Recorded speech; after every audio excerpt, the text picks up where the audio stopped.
Pues vamos a la palabra, vamos a empezar con el, el mensaje del día de hoy, ¿verdad? Hoy, domingo 13 de marzo.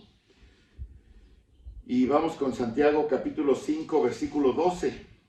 Vamos a detenernos ahí y ya estamos concluyendo esta carta, pero dice Santiago capítulo 5, versículo 12, dice: pero sobre todo, hermanos míos, no juréis ni por el cielo, ni por la tierra, ni por ningún otro juramento, sino que vuestro sí sea sí y vuestro no sea no, para que no caigáis en condenación. Vamos a orar. Bendito Padre Celestial, te pedimos que en esta hora, Señor, tú nos permitas escudriñar tu palabra, Señor, que tú permitas que podamos descubrir nuevas enseñanzas, que podamos pues ampliar nuestro conocimiento de lo que tú quieres para nosotros, que te conozcamos mejor, Señor, para seguirte amando, para seguirte obedeciendo. Ayúdanos, Padre, y gracias por tu Espíritu Santo que nos permite, Señor, conocerte mejor, que nos hable hoy a nuestro corazón, a nuestra mente, y que podamos seguir adelante, Padre. En Cristo Jesús. Amén. Como ustedes ven, pues ya nos faltan pocos versículos para terminar la carta de Santiago. Y yo quisiera, hice ya esta observación en algún otra meditación que tuvimos, pero hay una frase que Santiago usa mucho y es esa de decir: hermanos míos, amados míos. Es una carta incluyente donde Santiago habla de él, y fíjense ustedes cómo en el capítulo 1, versículo 2 dice: hermanos míos, tened por sumo gozo. Después dice, ¿verdad? En el mismo capítulo 1, versículo 19 dice: por esto, mis amados hermanos, todo hombre sea pronto para oír, ¿verdad?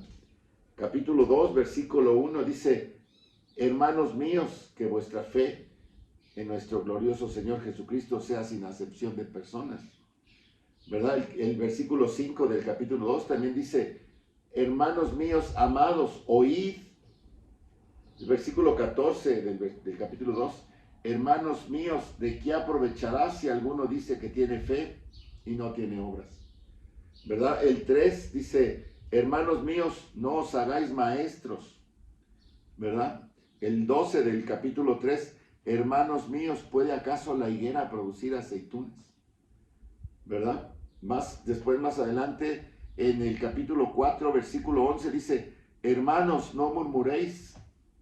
El versículo 7 del mismo capítulo 5 dice: por tanto, hermanos, tened paciencia. El 9: hermanos, no os quejéis uno con otros. Y el 19 dice: hermanos, si alguno entre vosotros se extravía. Vean todas las veces, ¿no? Y en esta ocasión, Santiago empieza diciendo este texto, dice: pero sobre todo, ¿qué? Hermanos míos. Entonces, yo les comentaba que cada que Santiago dice amados hermanos míos, parece que tiene algo muy importante que decirnos. Tiene algo muy especial que hacer hincapié, que recalcar, que remarcar en esta carta, en este discurso. Y aquí dice: pero sobre todo, hermanos míos. Y es importante saber que este pasaje, este versículo, pues es muy interesante, y que también tiene, y vamos a ver más adelante, sus raíces en el Sermón del Monte. Dice, lo vuelvo a leer: pero sobre todo, hermanos míos, no juréis ni por el cielo, ni por la tierra, ni por ningún otro juramento, sino que vuestro sí sea sí y vuestro no sea no, para que no caigáis en condenación. Yo quisiera que nos fuéramos cuando éramos niños, en nuestra infancia, y quizás alguna vez tratamos de convencer a alguien de que realmente estábamos diciendo la verdad. Y cuando le estábamos platicando y diciendo que realmente es la verdad, muchas veces juramos y dijimos: te lo juro por Dios, ¿verdad? Tal vez aquellos que no eran cristianos, a mí siempre me dijeron: no tienes que jurar. Pero a veces cuando yo quería convencer a alguien que de que estaba diciendo la verdad, aunque no fuera la verdad. Juraba, decía, te lo juro por Dios. Y cuando estábamos ya más avesados en la mente, decía, te lo juro por tu mamacita. O que se muera mi abuelito, o que se muera tu abuelito si digo esto, o si no es cierto lo otro. ¿Sí o no? Decíamos esas cosas. Prometer cosas, querer que la gente creyera que decíamos la verdad, aunque a veces no era la verdad, exigía jurar. Porque no estaban acostumbrados, o la gente no está acostumbrada a que siempre digamos la verdad. Y este tipo de palabras y juramentos es realmente un mecanismo que el hombre sacó basado en su deshonestidad. La necesidad de jurar del hombre viene de su misma deshonestidad. Inventamos estos juramentos e incluso en algunos casos nos imponemos maldiciones ante Dios y decimos que me caiga un rayo si no es cierto, ¿verdad? Que se descomponga mi carro si no se canto. Y si mentimos, ¿verdad? Es lo que estamos haciendo. Porque básicamente hemos aprendido en este mundo que no se puede confiar en que el hombre cumpla su palabra. Hemos aprendido eso, a que el hombre normalmente no cumple su palabra. Y a veces es tan simple y tan tonto como esos juramentos infantiles que hacíamos, ¿verdad? O a veces es tan complejo como no sé si han visto en las televisiones, en las películas, cuando los ciudadanos americanos van a hacer servicio en la corte o van a jurar o van a testificar. Ellos sí tienen que decir ante la corte, ¿verdad? Juro decir toda la verdad, juro decir la verdad, toda la verdad y nada más que la verdad con la ayuda de Dios. Tienen que jurar cuando van a ser testigos delante de un juez. Este tipo de juramentos era parte en aquel entonces de la cultura en tiempos bíblicos y todavía está con nosotros. Fíjense ustedes, busqué juramentos que había normalmente y les voy a leer este juramento que hacen los masones. ¿Sí saben lo que son los masones? Muchos políticos son masones. Se dice que Juárez era masón, Benjamin Franklin era masón y muchos actualmente hay muchas logias. Yo tengo amigos que son masones, tuve un tío que era masón.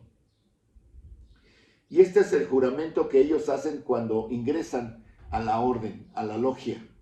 Dice así: juro y prometo sobre los estatutos generales de la orden y sobre esta espada símbolo del honor, ante el gran arquitecto del universo, guardar inviolablemente todos los secretos que me serán confiados por esta respetable logia, así como todo lo que habré visto hacer o escuchado decir, nunca escribirlos, grabarlos, ni burilarlos, si no he recibido el permiso expreso y de la manera que podrá serme indicada. Prometo amar a mis hermanos, socorrerles según mis facultades. Prometo además atenerme conforme a los estatutos y reglamentos de esta respetable logia. Consiento, si fuera perjuro, a tener la garganta cortada, el corazón y las entrañas arrancadas, el cuerpo quemado y reducido a cenizas, y mis cenizas lanzadas al viento, y que mi memoria sea en execración a todos los masones. Que el gran arquitecto del universo me ayude. Este es el juramento que hacen los masones cuando ingresan como aprendices a una logia. ¿Por qué los masones hacen que la gente que quiere entrar a esa organización tome este voto tan increíble? Es un voto suicida. Si no cumplo, que me corten la garganta, que me saquen el corazón y las entrañas y que quemen mi cuerpo si no cumplo lo que prometí. Es un voto suicidio. ¿Qué no pueden decir simplemente cuando les preguntan, ¿vas a mantener tu promesa de ser masón? No pueden decir un simple sí. ¿Por qué tienen que agregar todo esto? Porque ellos entienden lo que todo el mundo entiende, que la gente básicamente es mentirosa, porque la humanidad no regenerada, la humanidad que no conoce a Cristo, está designada en las Escrituras como hijos de mentira. Dice Jesús, y vosotros sois de vuestro padre el diablo. Y el diablo es el padre de las mentiras. Los hombres llegan a extremos increíbles para tratar de convencer a alguien de la mentira que dicen es verdad. Pero los juramentos, hermanos, por más que una persona jure, ni va a hacer que la mentira sea verdad, ni va a cambiar su corazón. Cuanto más apasionadamente una persona jura decir la verdad, yo pienso que es reveladora su falta de credibilidad. El tema de los juramentos y el tema de jurar era una parte importante en la vida antigua de la iglesia y en la vida antigua de la cultura en aquel entonces, y se había convertido en un problema en la iglesia a la que escribe Santiago. Los judíos acostumbraron muchos juramentos siempre, y cuando muchos de ellos llegaron a Jesucristo, conocieron a Jesús, trajeron también a la iglesia su sistema de juramentos. Y Santiago dice en el versículo 12, sobre todo, hermanos míos, dice en el griego, dejen de jurar, dejen de decir eso que están acostumbrados a hacer. Santiago está diciendo, su discurso siempre debe ser tan honesto, siempre debe tener tal integridad y credibilidad, que todo lo que la gente quiera que escuche es un sí o un no. Y entonces nunca deben de pedir más porque tu palabra está vinculada a tu corazón. Así es como debe ser la iglesia, donde decimos una palabra y todos saben que esto debe ser absolutamente cierto. Lo que decimos es verdad y vamos a respaldar nuestra palabra. ¿Por qué? Porque nuestro corazón ya ha sido transformado, ya ha sido regenerado, ya hemos nacido de nuevo. Pero vivimos en un mundo de mentiras. Parece como si todo nuestro sistema estuviera construido sobre mentiras. Todo nuestro sistema político, social y económico está construido sobre mentiras.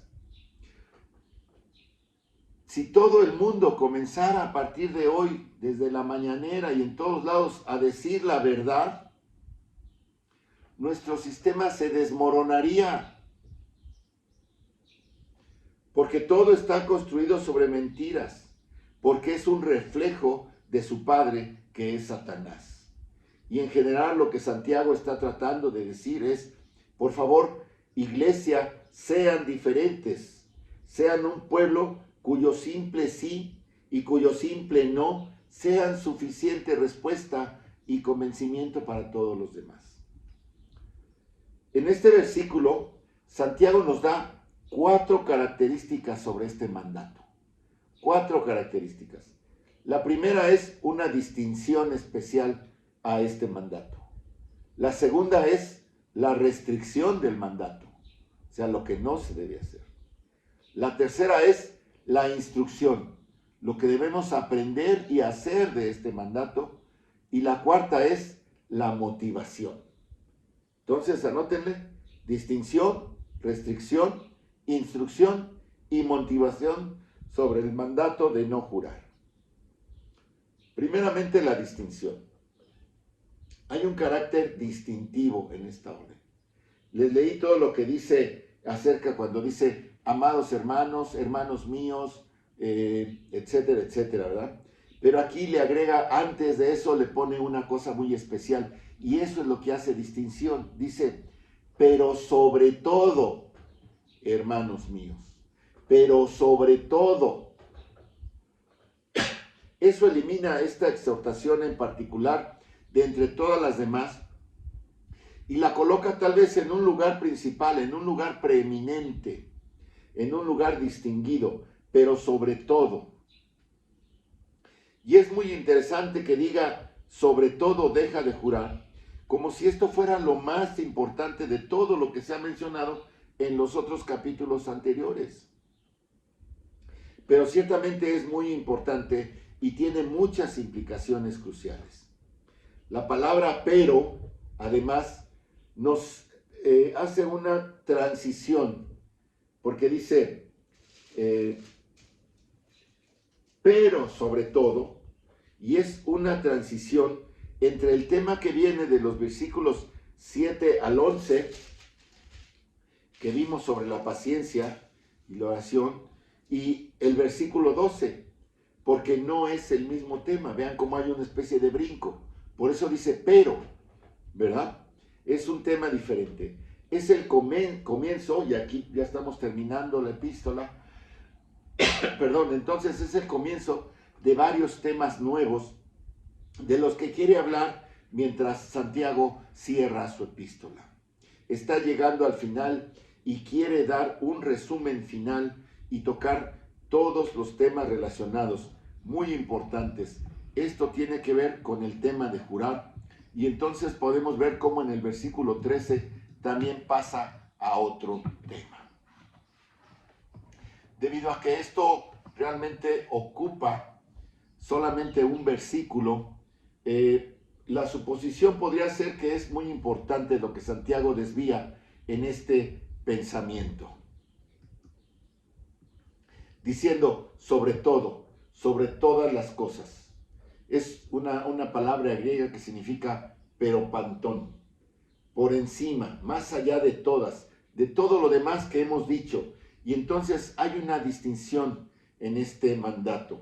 Es una orden con prioridad, es un mandato con preeminencia. Ahora bien, esto está relacionado con el tema del habla, obviamente. ¿Sí? Está relacionado con el tema del habla.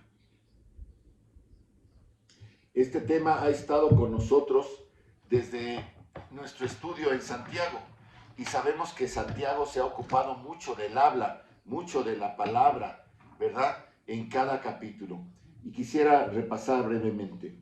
Fíjense ustedes, capítulo 1, versículo 26. Si alguno se cree religioso entre vosotros y no refrena su lengua, sino que engaña su corazón, la religión de tal es vana. Está diciendo que puedes pasar por algunas apariencias externas, pero si no refrenas tu lengua, das evidencia en tu corazón, das evidencia de un corazón no transformado. Capítulo 2, versículo 12.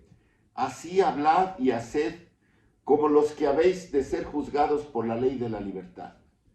En otras palabras, da evidencia de tu libertad espiritual en Cristo a través de la forma en que hablas, así como también en la forma en que actúas. Y por supuesto el capítulo 3, versículos de 2 al 11, todo el extenso pasaje sobre la lengua que hemos ya estudiado con gran detalle. Después capítulo 4, versículo 11, hermanos, no murmuréis los unos de los otros. El que murmura del hermano y juzga a su hermano, murmura de la ley y juzga la ley, pero si tú juzgas a la ley, no eres hacedor de la ley, sino juez. Y ahora llegamos al capítulo 5, versículo 12, y nuevamente se refiere a nuestro discurso. Y por eso no nos sorprende, ¿verdad?, que él diga sobre todas estas cosas. Porque a Santiago le preocupa mucho cómo hablamos, y ya que es una manifestación de lo que está en nuestros corazones, es una prueba de una fe viva. Lo que está en nuestros corazones se refleja a través de la lengua. Así que, hermanos, a lo largo de esta epístola, Santiago está dando pruebas de una fe viva. Y una de estas pruebas es nuestra boca, nuestra forma de hablar, nuestro discurso, que éste debe reflejar lo que hay en nuestros corazones. Y donde el Espíritu de Dios ha transformado el corazón, habrá un discurso honesto. Y esa es la esencia de lo que quiere decir en el capítulo 5, versículo 12. Los verdaderos creyentes pueden ser probados por sus palabras. Y es un punto vital de la realidad espiritual. Si quieres saber cómo andas, fíjate cómo hablas. La lengua también es un punto vital de control espiritual. Si andas en Cristo, puedes controlar tu lengua y no hablas, ni murmuras, ni dices palabrotas. La lengua es un punto vital de control espiritual. Es un indicador de nuestro estado espiritual. Cuando usa la frase sobre todo, podemos traducirla también como especialmente. Es porque quiere que recordemos que pecamos más con nuestra lengua que de cualquier otra forma o de cualquier otra manera.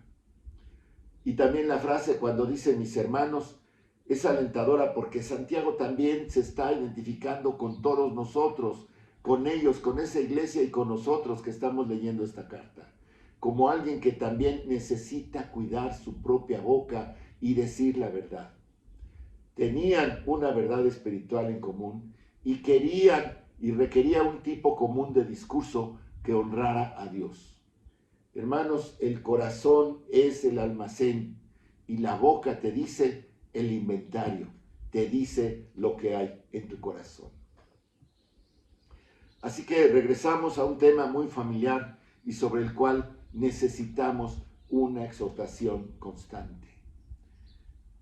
De la distinción, de esta distinción del sobre todo, Santiago pasa a la restricción, al punto 2. Y es muy importante, y aquí nos vamos a detener un buen tiempo, porque es muy importante que lo entendamos.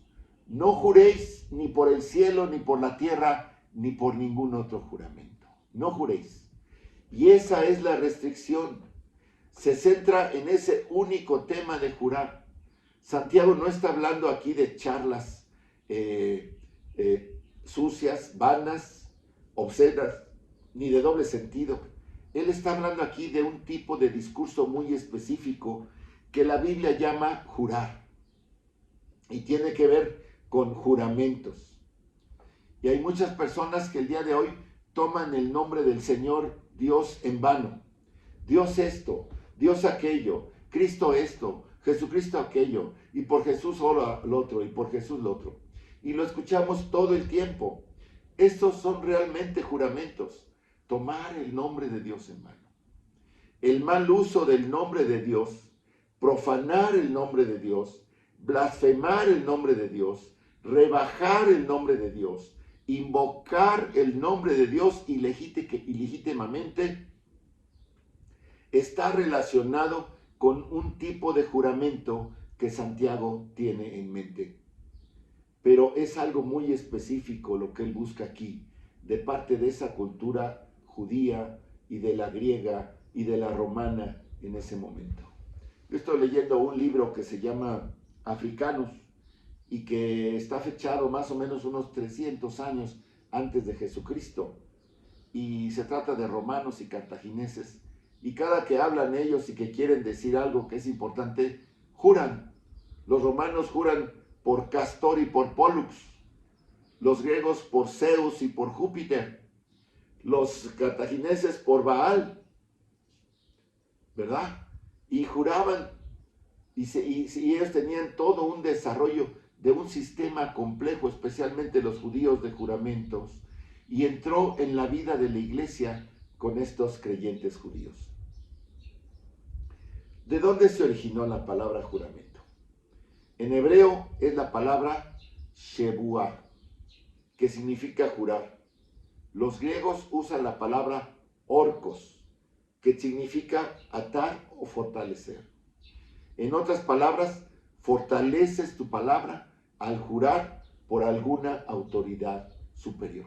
¿Qué quiere decir? Que tu palabra no vale y entonces pones a alguien para que darle valor a esa palabra. Perdón. Un juramento tiene tres partes. Uno es dar fe de la verdad. Dos, llamar a un Dios para que atestigue, para que testificara. Y tres, invocar el castigo de Dios si violas tu palabra. Cuando dices juro por Dios, significa quiero que sepas que estoy diciendo la verdad. Y quiero que Dios sea testigo de lo que estoy diciendo que es verdad. Y quiero que Dios me castigue si es que no te estoy diciendo la verdad. Estás invocando una maldición de Dios sobre ti si mientes, en un esfuerzo por tratar de convencer a alguien de que realmente lo que estás diciendo es verdad. En aquellos días en que no había contratos y no existían documentos autorizados, notarios y tribunales para hacerlos cumplir como el día de hoy, era muy importante que se confiara en las personas y en la palabra de las personas. Y este sistema de juramentos era una forma en la que obligabas a tu conciencia a hacer lo que se suponía de que debías hacer. Era algo realmente solemne llamar a Dios como testigo e invocar el juicio de Dios sobre las personas si es que incumplían. En el Antiguo Testamento, este tipo de juramentos eran comunes.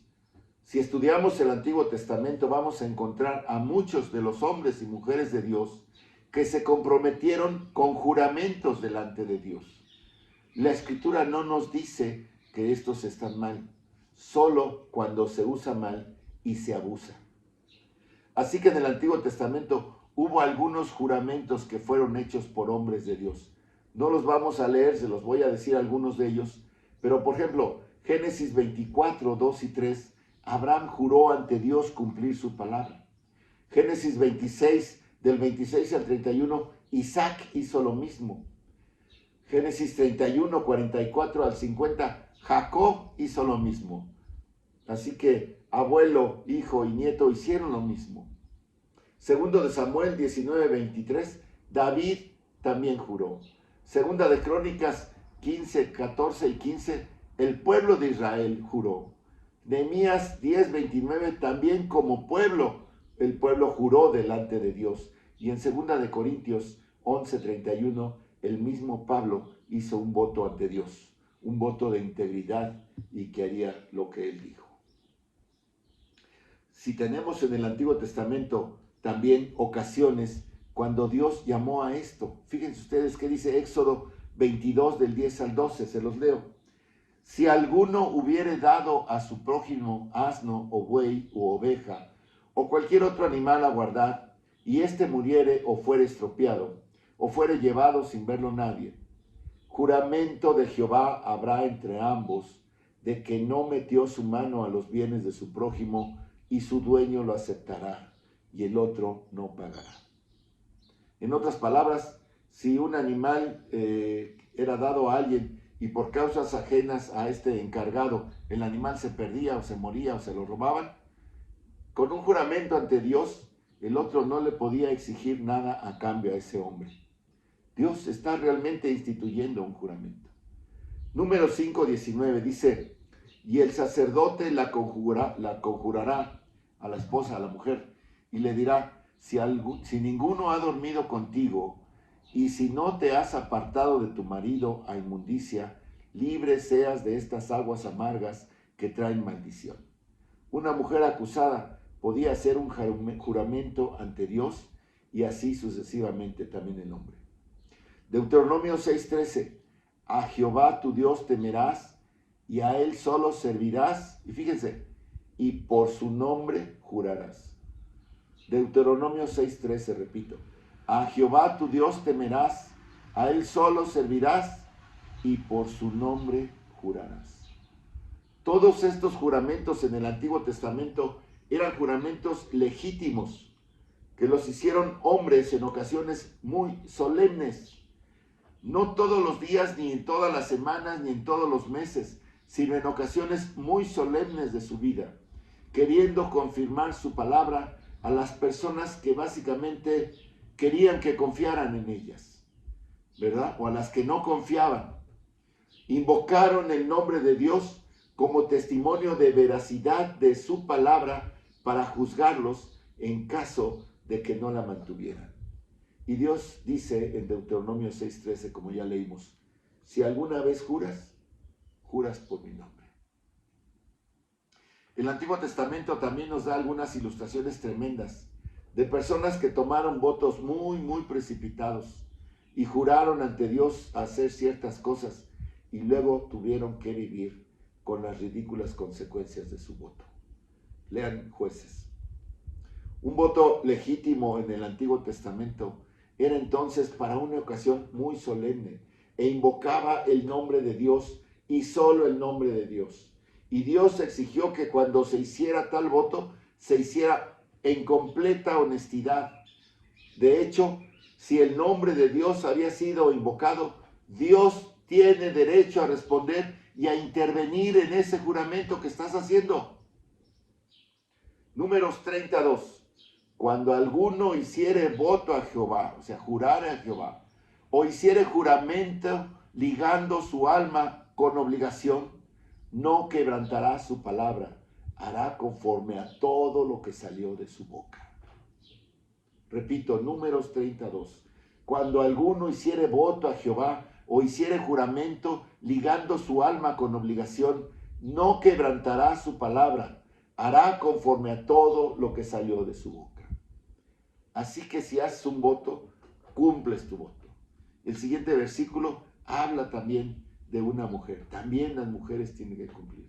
Hombre o mujer, haces un voto para probar tu veracidad, invocas el nombre de Dios, estás obligado a mantener ese voto. Será mejor que seas serio. Si lo quebrantas, has violado el tercer mandamiento. No tomarás el nombre del Señor Jehová tu Dios en vano.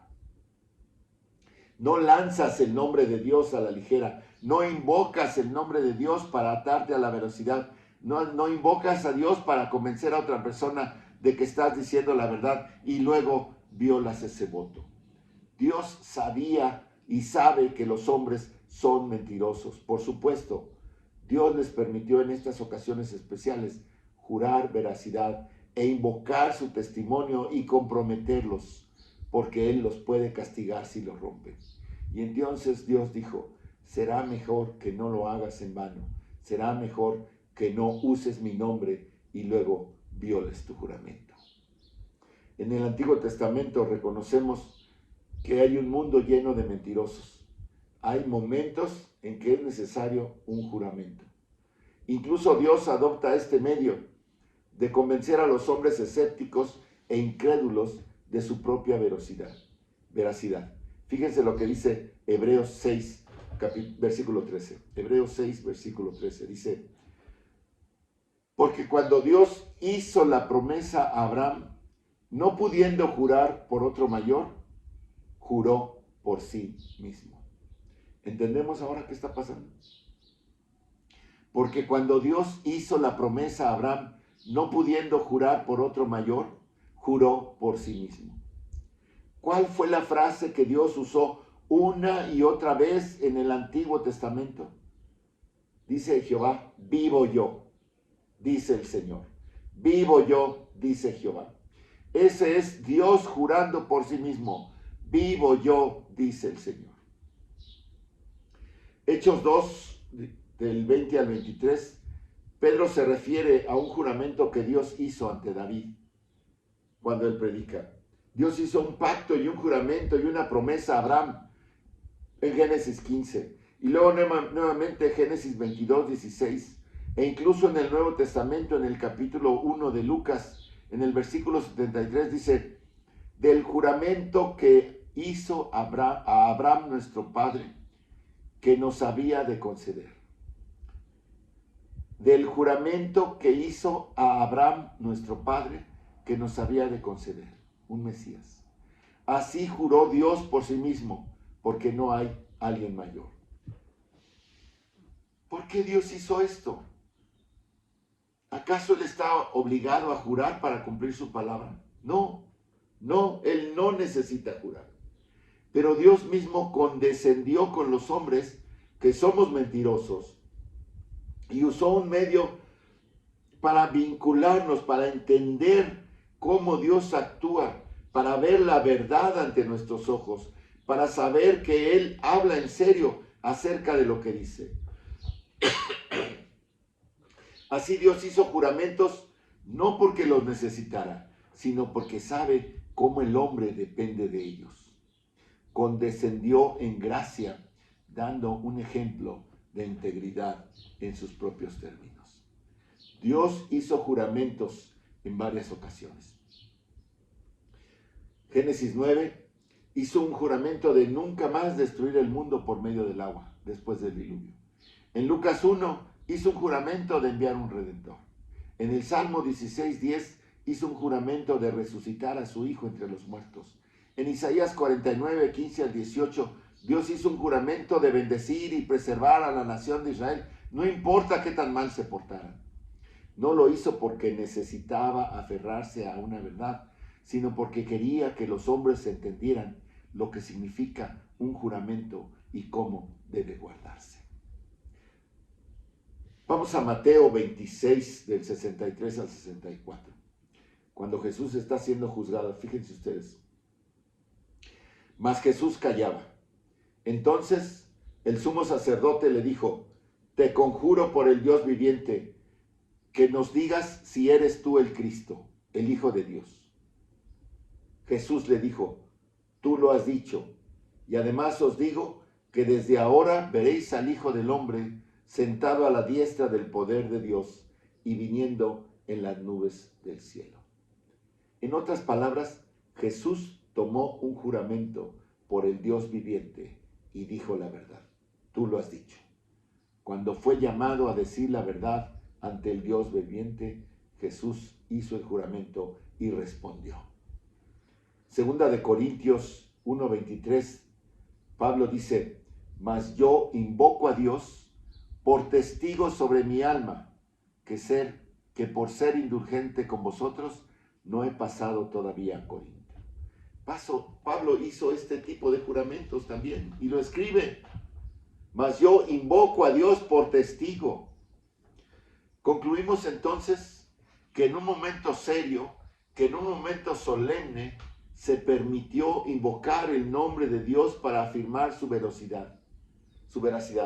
Todos los juramentos son para ocasiones serias y solo en el nombre de Dios, y debían ser guardados y cumplidos.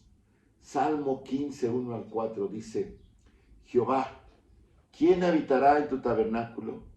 ¿Quién morará en tu monte santo? El que anda en integridad y hace justicia, y habla verdad en su corazón. El que no calumnia con su lengua, ni hace mal a su prójimo, ni admite reproche alguno contra su vecino. Aquel a cuyos ojos el vil es menospreciado, pero honra a los que le temen. El que aún jurando en daño suyo, no por eso cambia. En otras palabras, ¿quién morará en el monte santo de Jehová? El que cumple su palabra. El que, aunque le cueste su propio dolor, como dice Éxodo 20, no dará por inocente Dios al que tome su nombre en mano. Ese, el que no cambia, ese morará en el monte santo de Dios. Si en alguna ocasión llegas a estar delante de un tribunal y tienes que decir la verdad, toda la verdad y nada más que la verdad, con la ayuda de Dios. Y será mejor que lo hagas. Si alguna vez tienes que testificar, habla con la verdad. Hermano, si te paras en el altar y te comprometes con ese compañero de por vida y dices: prometo ante Dios, ante estos testigos, de ser tu esposo amoroso y fiel en abundancia, en pobreza, en enfermedad, en salud, en alegría, en tristeza, mientras ambos vivamos, y has invocado el nombre de Dios, es mejor que mantengas ese voto. Esa es una ocasión seria que requiere la invocación del nombre de Dios. Y muchos nos preguntamos, ¿por qué ahora muchos no se casan? ¿Por qué muchos de nuestros hijos no quieren casarse tal vez? Y todos quieren vivir libremente. ¿Por qué? Porque no están dispuestos a cumplir su palabra. porque no está dispuesto a comprometerse delante del Señor. Vamos a nuestro texto, hermanos. Santiago 5:12 dice: sobre todo, hermanos míos, no juréis. Fíjense ustedes que no dice, no juren en el nombre del Señor. Eso no lo dice. Él no dice eso.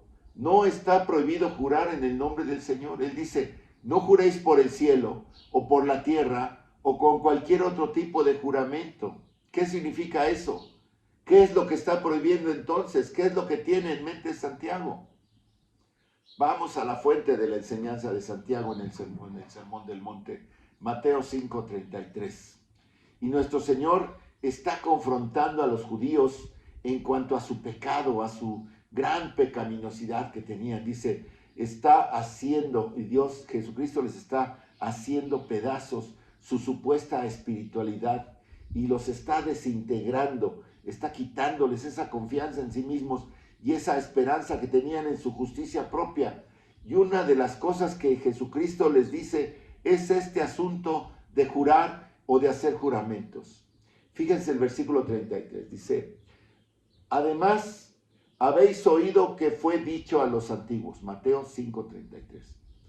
Y esta es la fórmula, cuando dice habéis dicho a los antiguos, no es porque estuviera en el Antiguo Testamento, es la fórmula que Jesús empleaba para decir, esto es lo que les enseñó su tradición, sus rabinos, es la enseñanza rabínica, no es el Nuevo Testamento, no es la palabra de Dios, es lo que ustedes de su mente sacaron para interpretar la ley. Eso es lo que le está diciendo. Se refiere a la tradición rabínica. Dice, además habéis oído que fue dicho a los antiguos, no perjurarás, sino cumplirás al Señor tus juramentos.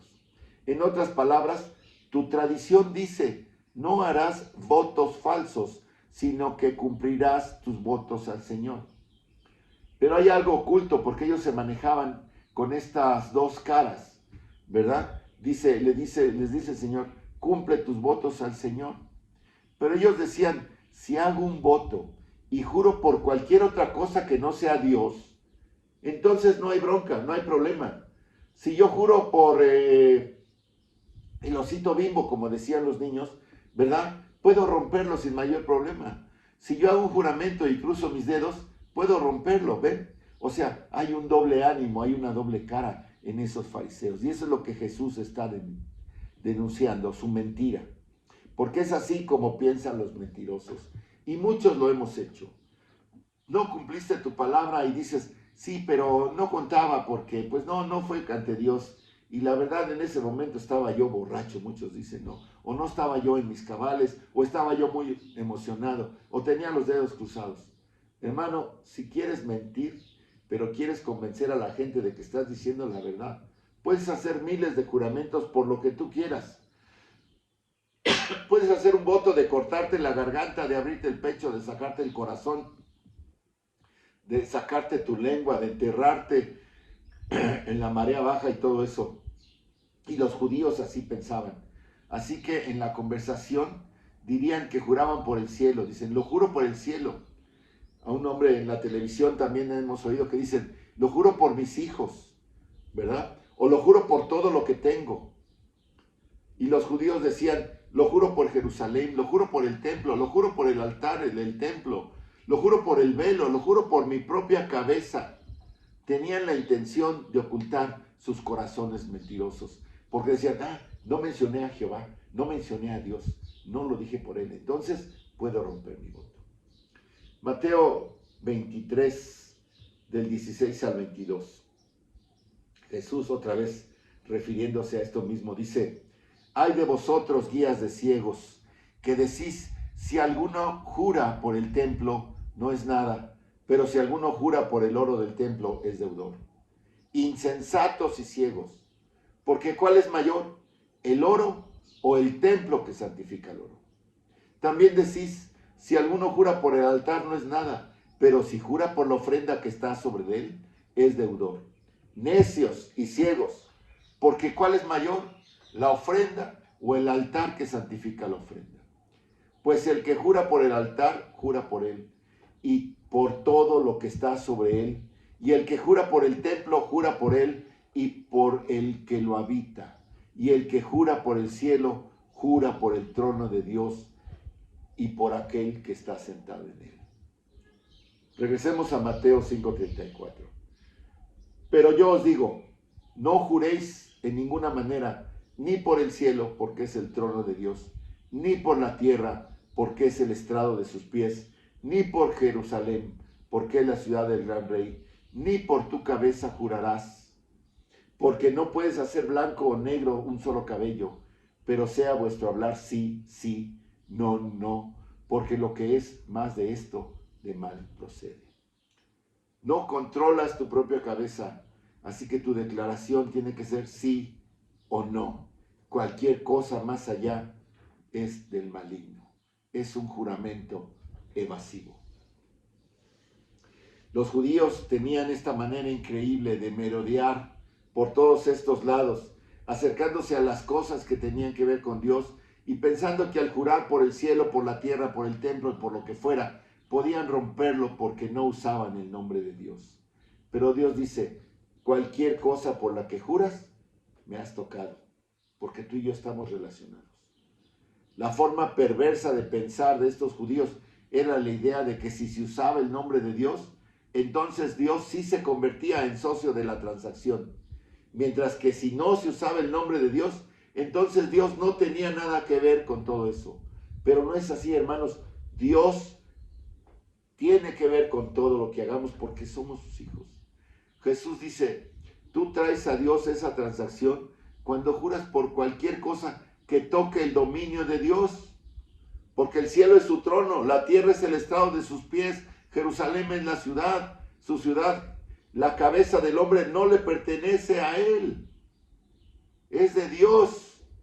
No hay nada en el mundo que puedas tocar que no pertenezca a Dios. Hay momentos en que es bueno, hermanos, invocar el nombre de Dios cuando hacemos un juramento, una alianza. Y siempre es vinculante. Hay momentos en que es bueno invocar el nombre de Dios en una alianza, porque es vinculante delante de Dios, hermanos. Yo me paré en el altar ante el Señor en la iglesia de Oreb el 4 de octubre de 1980 y prometí ante Dios, ante el Dios vivo, mi compromiso con Lindis, mi esposa. Y estoy bajo un justo juicio si es que llego a romper ese voto. Hermanos, estamos delante de Dios. Esa es la restricción. No hacer votos tontos invocando el nombre de Dios. Qué tontería es cuando la gente simplemente dice, por el amor de Dios esto, o por el amor de Cristo aquello, y lanzan el nombre de nuestro Salvador como si no significara nada. Los votos delante de Dios se hacen de forma solemne, en una alianza de compromiso, y se cumplen delante de Él, porque Él tiene derecho de ejercer justicia en medio de ese juramento. Esa es la restricción. Así que después de la restricción, la tercera cosa es la instrucción. Y en realidad es la otra cara de la restricción. De nuevo en el capítulo 5 de Santiago le está dando vueltas, dice simplemente, pero que sea sí vuestro sí y que vuestro no sea no. ¿Qué significa eso? Significa que debe ser suficiente que si dices sí, pues es sí, y que si dices no, pues es no. Debe ser un discurso sencillo y honesto. No tienes que hacer nada más para probar que tu sí es verdad o que tu no es verdad. Y en realidad solo estamos reiterando, y Santiago lo está haciendo, está reiterando lo que Jesús dijo, como les leí en Mateo. Cualquier cosa más allá de eso viene del maligno, viene de Satanás, del padre de mentiras, de la fuente de las mentiras. Entonces tenemos que decir sí y no, y debe ser suficiente para los demás. Jesús elevó, transformó, cambió la forma de hablar de su iglesia a un nivel de santidad, a ser apartados para Él. Todo lo que yo digo de mi boca debe ser una promesa de verdad que nunca debe ser violada. Debemos tener tal integridad que sea suficiente para las personas que cuando nos escuchen decir sí una vez, sepan que es sí y que no vamos a violar nuestra palabra. Y que cuando decimos no, es no y no vamos a violar nuestra palabra. Mis hermanos, podemos hablar con verdad en cada situación. Debemos procurar hacerlo. Eso nos va a diferenciar del mundo. El mundo, lo vuelvo a decir, es un sistema construido de mentiras. Pero la iglesia de Dios, nosotros debemos ser diferentes. Por último, la cuarta situación, la motivación. ¿Cuál es la motivación? El versículo 12 dice, para que no caigáis en condenación. Otras versiones dicen, para que no seáis juzgados. ¿Qué quiere decir él con esto? ¿Qué quiere decir? Esa es la motivación. Es una motivación preventiva. Dice Éxodo 27, el Señor no dará por inocente al que tomare su nombre en vano.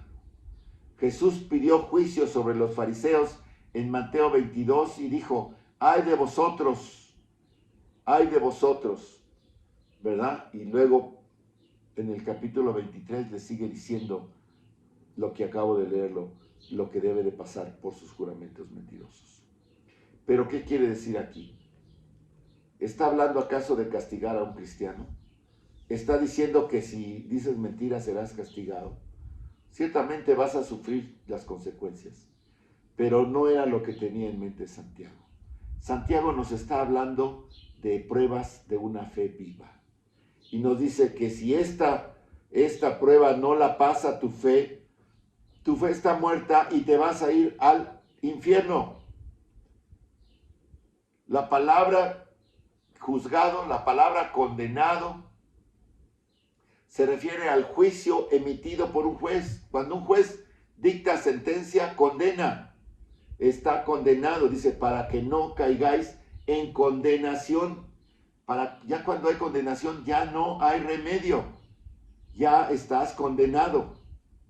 Ya tienes que pagar tu culpa. ¿Verdad? Y esa palabra que se usa griega aquí es la palabra crisis con K, de donde viene obviamente la palabra crisis con C, que significa punto de decisión. La decisión está tomada, la condenación está hecha, el juicio, el fallo está emitido. La decisión del juez ya está dictada. Esa es la palabra que se usa aquí. No se usa para castigar a un creyente. Esa palabra nunca se usa para castigar a un creyente. Esa palabra se refiere en todos sus usos en el Nuevo Testamento a la decisión del juez de dictar sentencia, una sentencia penal. De hecho, Santiago solo la usa en el capítulo 2, versículo 13, y es un buen paralelo porque dice, porque juicio o porque condenación sin misericordia se hará con aquel que no hiciere misericordia, y la misericordia triunfa sobre el juicio.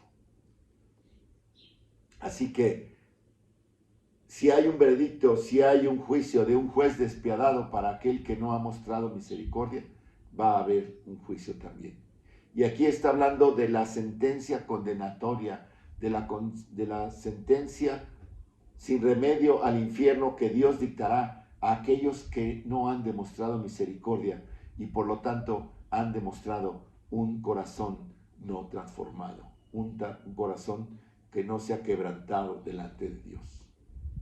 Santiago está diciendo esto, y vean ustedes, dice, no continúen blasfemando el santo nombre de Dios con sus juramentos mentirosos, o serán sentenciados por Dios al infierno. Eso es lo que está diciendo. Es una advertencia muy fuerte. Por eso es una prueba. Si tu fe es viva, pues no puedes andar jurando. ¿Por qué? Porque de la abundancia de tu corazón habla tu boca. ¿Verdad? Santiago le está diciendo esto a la iglesia, porque está tratando de que nos examinemos, de que veamos si nuestra fe es una fe viva. Así que mira tu vida. Si tu vida se caracteriza por un patrón de mentiras, si constantemente invocas el nombre de Dios directa o indirectamente a través de juramentos vanos para convencer a la gente de que estás diciendo la verdad, cuando tu corazón está lleno de mentiras, entonces es una evidencia de que tienes un corazón que no ha cambiado, que no ha sido regenerado, en el que Cristo no habita, en el que el Espíritu Santo no ha entrado y no ha sido sellado. ¿Y cuál es la consecuencia de eso? Pues que te vas a ir al infierno. Por eso Santiago nos dice, busca en tu interior. Santiago lo ha estado diciendo todo el tiempo. Mira tu vida, capítulo 1, cómo respondes a la prueba, cómo respondes a la tentación, cómo respondes a la palabra de Dios. Capítulo 2, cómo respondes a los pobres. ¿Tu vida está llena de obras o tu fe está muerta? Capítulo 3, ¿cómo es tu habla? ¿Cómo es tu discurso? ¿Es una fuente de agua amarga? Esa es una serie larga de pruebas de una fe viva, y esta es otra más. Checa tu vida. Si estás invocando continuamente el nombre de Dios para cubrir tus mentiras, estás dando evidencia de que tu corazón no está transformado. Tu corazón es un almacén. Tu boca nos dice de qué está llena, y ese es el problema. Hermanos, quiero hacer un enfoque aún más claro para concluir. Fíjense cómo dice Apocalipsis 21:7. Jesucristo está diciendo, el que venciere heredará todas las cosas, y yo seré su Dios, y él será mi hijo. Versículo 8. Pero los cobardes e incrédulos, los abominables y homicidas, los fornicarios y hechiceros, los idólatras y todos los mentirosos tendrán su parte en el lago que arde con fuego y azufre, que es la muerte segunda.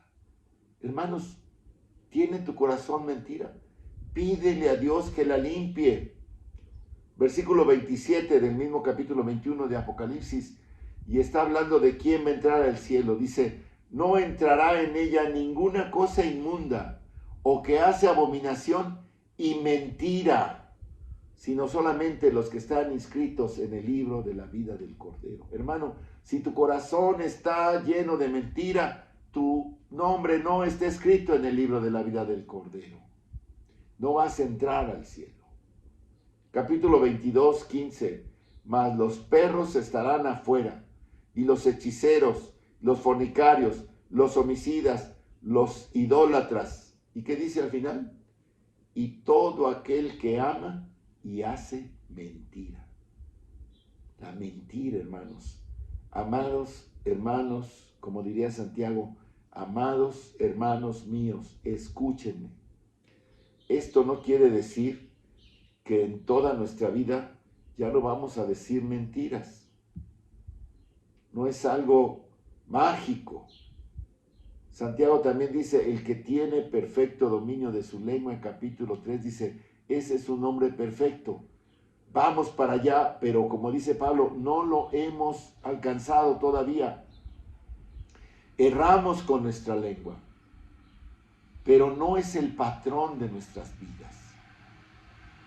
La mentira debe ser la excepción más que la regla, y debe haber un arrepentimiento cada que mentimos. Dios es verdad, Dios no puede mentir. Y nosotros que somos sus hijos debemos reflejar su naturaleza. Debemos amar la verdad, debemos hablar verdad. Cuando el Señor Jesucristo entre en nuestra vida y nos hace nuevos y transforma nuestro corazón, debe de sembrarse el amor a la verdad. Y el modelo de un creyente es un modelo de verdad. No es una vida perfecta, sin mentira ni falsedad, pero esa es la excepción, no la regla. Así que, hermanos, esforcémonos por no mentir. Y si Santiago, de acuerdo con el patrón de toda la epístola, nos llama a mirar en nuestros corazones y ver si tenemos una fe viva, hagámoslo, hermanos. Y yo les invito a que en esta hora inclinemos todos juntos nuestra cabeza, cerremos nuestros ojos y tomemos unos momentos en silencio en nuestro propio corazón y le pidamos al Espíritu de Dios que señale estas áreas de nuestra vida donde esto podría aplicarse. Pidámosle al Señor que nos selle con la verdad de su palabra de Dios, con la verdad de la palabra de Dios en nuestro corazón, para que podamos usarla sabiamente entre aquellos que tienen mucha necesidad de decir la verdad. Hermanos, la verdad viene por la fe en Cristo Jesús. Así que inclinemos nuestro rostro y tomemos unos momentos en silencio para orar. Y yo termino, hermanos, por favor, oren, examinando su vida, examinando su corazón. Si hay en ella mentira, pídanle perdón a Dios. Que el Señor limpie nuestras mentiras y que no volvamos a hacerlo quedar mal, jurando en vano. Oremos.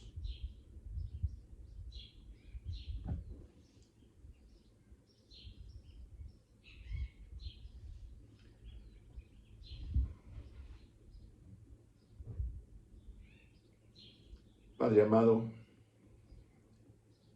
queremos pedirte, Señor, que examines junto con nosotros nuestro corazón, nuestra vida,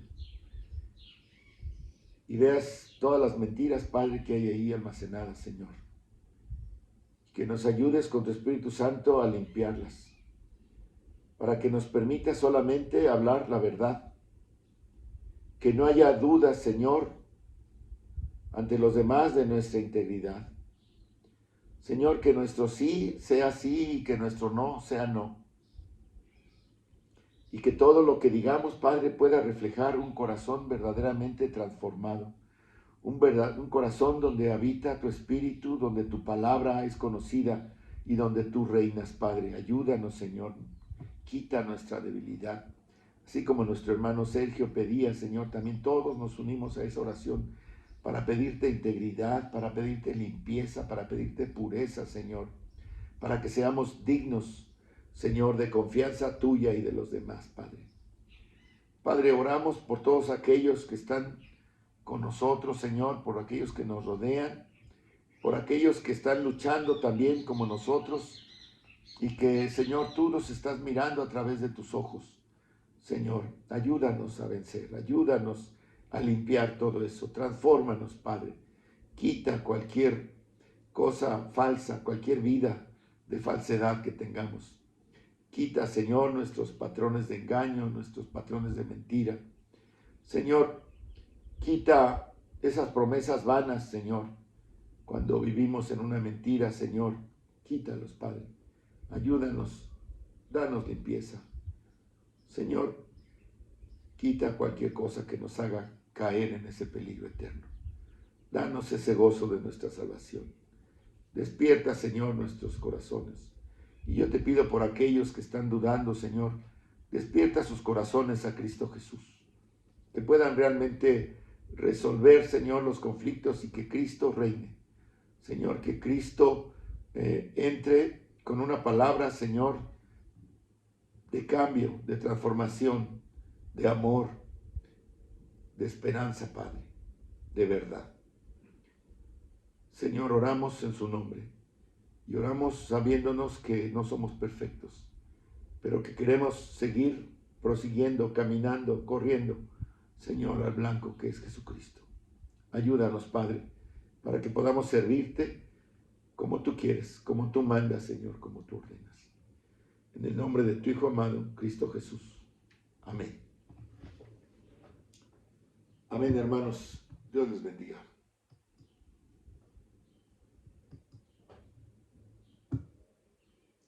Vamos a bendecir nuestros diezmos y ofrendas en esta hora. Gracias a Dios porque, pues, no sé si lo mencioné la semana pasada, pero se pagaron, creo que fueron 17,000 pesos de agua, predial y muchas cosas que estaban ahí. También ayer se le dio un anticipo, se continuó con los pagos a la persona que está haciendo los trámites para poder regularizar los terrenos y poder pues crear nuestra asociación religiosa.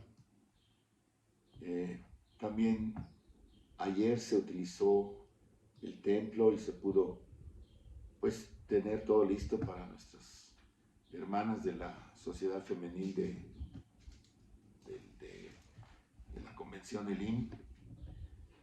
Como decía el índice, hubo casi unas 35 personas, y eso también es prueba de que pues con orden ya pronto podemos reunirnos. Yo quisiera que pues el primer domingo de abril ya estemos ahí, ¿verdad? Y podamos celebrar pues ya reunidos en el templo. Así que